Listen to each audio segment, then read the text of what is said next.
Hello, hello, hello. It's that time again.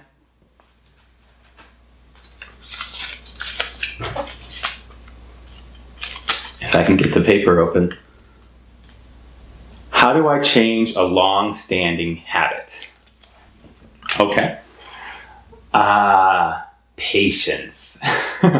So you can always create new neural pathways. That's a cool thing about brains. They're really malleable. They're really changeable, or the word that psychologists sometimes use is plastic. So your brain is plastic, and not in a polluting the ocean kind of way, but in a, holy cow, it can do new things in an impressive kind of way. So yeah, brains are cool. But long-standing habits mean that you've been reinforcing certain pathways for a long time. That's why the first word that popped into my head is patience.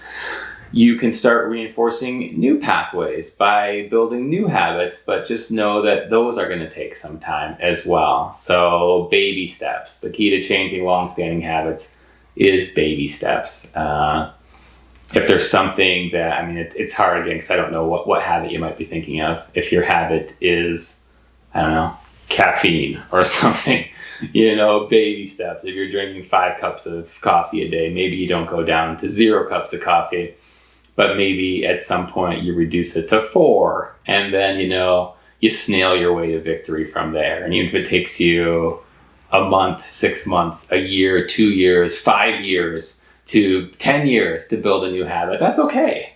Life is not a race. Progress is progress, and none of this is a race. So the way you change habits is you take the smallest sustainable steps that you can, one little one at a time, and you celebrate every tiny victory. You don't look at what you haven't done, you look at what you have done, and you realize you're proud of yourself. You're impressed by that, and you can keep it up, and then you do. So don't put a ton of pressure on yourself, but do celebrate every small victory along the way.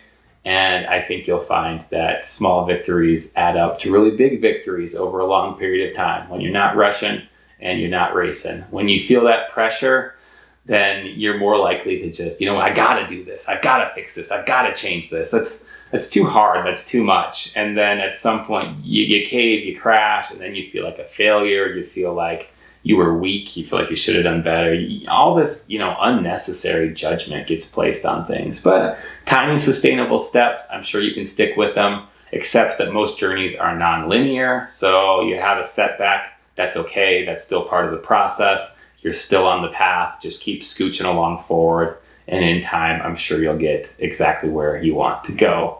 So thank you for that question. Hopefully that reminder to be patient and forgiving with yourself and to take small steps was helpful.